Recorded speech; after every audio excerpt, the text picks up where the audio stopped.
আসসালামু আলাইকুম। কানিজ ফাতেমা লোপা আমন্ত্রণ জানাচ্ছি এনটিভির মধ্যাহ্নের খবরে। টানা ৩ দিন সাধারণ ছুটির পর আজ খুলেছে সব সরকারি বেসরকারি অফিস ও আদালত। ঢাকায় 10টা থেকে বিকেল 5টা পর্যন্ত শিথিল করা হয়েছে কারফিউ। সকাল 11টা থেকে বিকেল 3টা পর্যন্ত চলবে অফিসের সার্বিক কার্যক্রম। ব্যাংকের লেনদেন শুরু হয়েছে বেলা 11টায়, চলবে বিকেল 3টা পর্যন্ত। একই সময়ে চলবে পুঁজিবাজারের লেনদেনও। কারফিউয়ের শিথিল সময়ে খুলেছে দোকানপাট, শপিং মল। সকালে রাস্তায় দেখা যায় অফিসগামী মানুষের ভিড় এবং গণপরিবহন ও ব্যক্তিগত গাড়ির চাপে তৈরি হয় কিছুটা যানজট। কারফিউ শিথিল থাকা অবস্থায় জরুরি কাজগুলো দ্রুত সেরে নিচ্ছেন নগরবাসী। এখন জন্ম সনদ দিয়ে খোলো বিকাশ স্টুডেন্ট অ্যাকাউন্ট। নিজের বিকাশ নিজে কর। কারফিউ শিথিল ও অফিস আদালত খোলা থাকায় অনেকটা স্বাভাবিক হয়ে আসছে রাজধানীর জনজীবন। রাজধানীর সেই চিত্র তুলে ধরেছেন স্টাফ করেসপন্ডেন্ট জুনায়েদ আল হাবিব। ছাত্র আন্দোলনকে ঘিরে দেশ জুড়ে যে অস্থিরতা তৈরি হয়েছিল সেটি থেকে ধীরে ধীরে কিন্তু স্বাভাবিক অবস্থায় ফিরতে শুরু করেছে। আজকে মূলত কারফিউর পঞ্চম দিন চলছে, তবে সকাল 10টা থেকে বিকেল 5টা পর্যন্ত কারফিউ শিথিল করা হয়েছে এবং এই অবস্থায় সাধারণ মানুষ যারা এই কয়েকদিন আসলে ঘরবন্দি ছিলেন, প্রয়োজনীয় কাজকর্ম সেরে নেওয়ার জন্য বের হতে পারেনি, তারা কিন্তু সড়কে নেমে এসেছেন।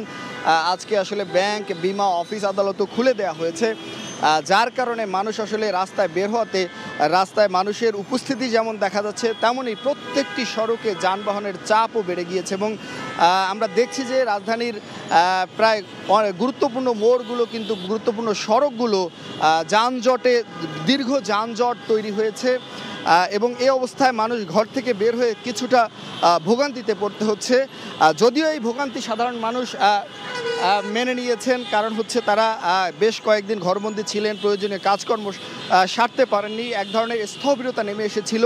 তো সাধারণ মানুষের সাথে আমার কথা হয়েছে, তারা যেমনটা বলছেন যে তারা চাচ্ছেন যত দ্রুত সম্ভব এই স্থবিরতা কাটিয়ে স্বাভাবিক জীবনযাত্রায় যাতে ফিরে আসা যায় এবং সরকার সেই স্বাভাবিক অবস্থায় ফিরে আনার জন্য যাতে কার্যকর ভূমিকা নেয়, সেটাই কিন্তু সাধারণ মানুষ প্রত্যাশা করছেন। যদিও এই কারফিউ এখন পর্যন্ত চলমান রয়েছে, 5টার পর থেকে আবারও সেই কড়াকড়ি অবস্থায় যাবে সেনা সদস্যরা সহ আইন শৃঙ্খলা রক্ষাকারী বাহিনী। তবে সাধারণ মানুষ চাচ্ছেন যত দ্রুত সম্ভব এই কারফিউ থেকে মুক্তি চাচ্ছেন সাধারণ মানুষ। এখন জন্ম সনদ দিয়ে খোলো বিকাশ স্টুডেন্ট অ্যাকাউন্ট। নিজের বিকাশ নিজে কর। সাভারে স্বাভাবিক হতে শুরু করেছে জীবনযাত্রা। বিভিন্ন পয়েন্টে জোরদার করা হয়েছে নিরাপত্তা। সেখান থেকে সর্বশেষ পরিস্থিতি জানিয়েছেন স্পেশাল করেসপন্ডেন্ট জাহিদুর রহমান।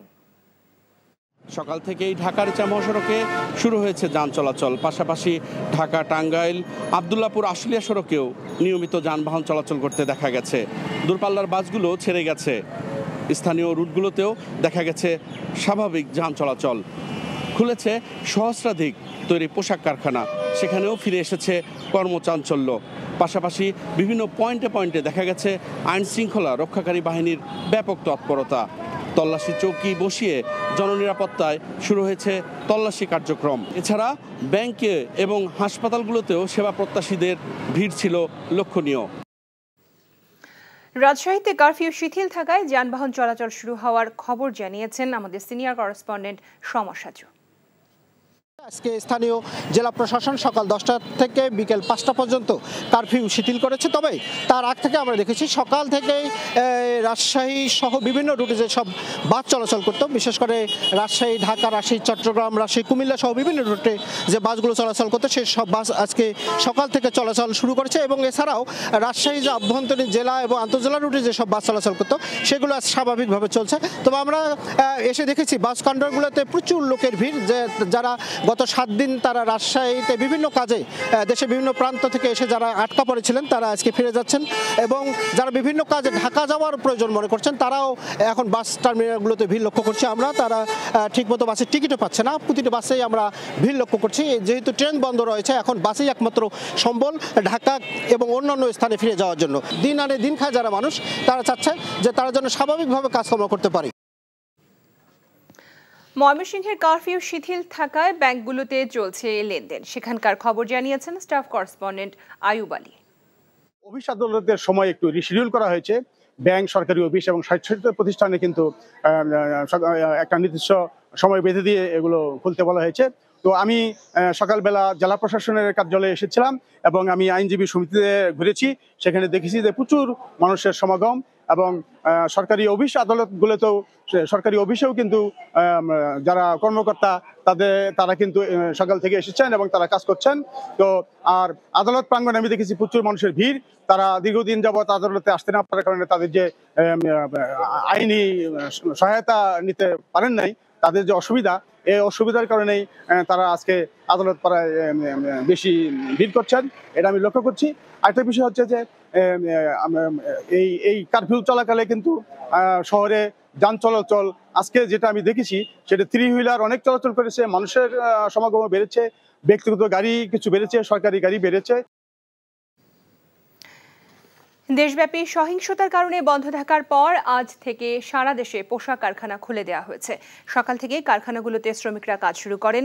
কারখানা ও শ্রমিকদের জানমালের নিরাপত্তায় আইন শৃঙ্খলা বাহিনীর অতিরিক্ত সদস্য মোতায়েন করা হয়। বিজিএমইএ সূত্র জানায়, কারফিউয়ের কারণে চট্টগ্রামে বন্ধ থাকে 350 কারখানা। অনেকের অর্ডার বাতিল হয়ে যাওয়ার উপক্রম হওয়ায় গতকালই 220টি কারখানা খুলে দেওয়া হয়েছে।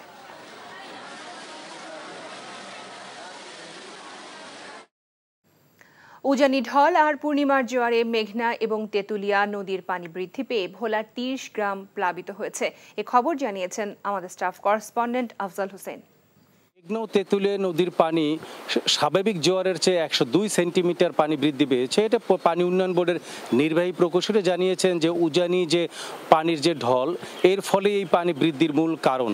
এবং এই পানি বৃদ্ধির ফলে এই মেঘনা ও তেঁতুলিয়া নদীর মধ্যবর্তী এবং বন্যা নিয়ন্ত্রণ বাঁধের বাহিরে অন্তত 20 থেকে 30টি গ্রাম প্লাবিত হয়েছে। এবং এসব প্লাবিত গ্রামগুলোর মানুষেরা জানিয়েছেন তারা দিনরাত খুবই কষ্টে তাদের পার করতে হচ্ছে। তার কারণ হচ্ছে যে ঘরগুলো প্লাবিত হচ্ছে এবং তারা সেখানে পানিবন্দী অবস্থায় রয়েছে। এছাড়া আমি ঢালচর, দৌলত খানের মদনপুর, মেদুয়া সহ এবং বিভিন্ন চরে যে বসবাসকারী রয়েছে তাদের সাথে আমি কথা বলেছি।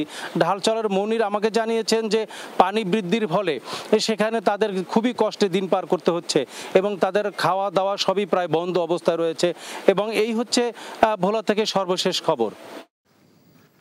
দেশে টানা 5 দিন বন্ধ থাকার পর সীমিত পরিসরে চালু হয়েছে ব্রডব্যান্ড ইন্টারনেট সেবা। শুরুতে প্রাধান্য পেয়েছে জরুরি সেবা, আর্থিক ও ব্যবসা প্রতিষ্ঠান এবং গণমাধ্যম সহ বেশ কয়েকটি গুরুত্বপূর্ণ খাত। মঙ্গলবার রাতে অগ্রাধিকার ভিত্তিতে সীমিতভাবে চালু হতে থাকে ইন্টারনেট।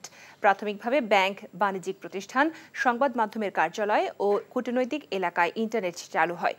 তথ্য প্রযুক্তি খাত, রফতানিমুখী শিল্প খাত, বিদ্যুৎ, গ্যাস, পানি ও হাসপাতালের মতো জরুরি সেবা প্রতিষ্ঠান, রেলওয়ে, প্রবাসী কল্যাণ সেবা এবং এয়ারলাইন্স সেবা প্রতিষ্ঠানের কার্যালয়ে থাকা এলাকায় ইন্টারনেট সংযোগ পাওয়া যাবে। ধীরে ধীরে বাড়ানো হবে এলাকার পরিধি। গত 18 জুলাই রাত 8:30টার পর থেকে সারা দেশে ব্রডব্যান্ড ইন্টারনেট সেবা বিঘ্নিত হয়। এর আগের দিন বুধবার রাতেই বন্ধ হয়ে পড়ে মোবাইল ইন্টারনেট সেবা। এই ছিল মধ্যাহ্নের খবরে।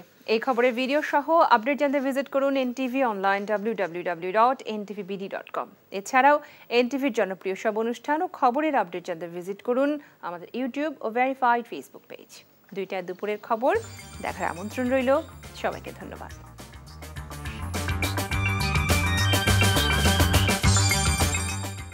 এখন জন্ম সনদ দিয়ে খোলো বিকাশ স্টুডেন্ট অ্যাকাউন্ট। নিজের বিকাশ নিজে কর।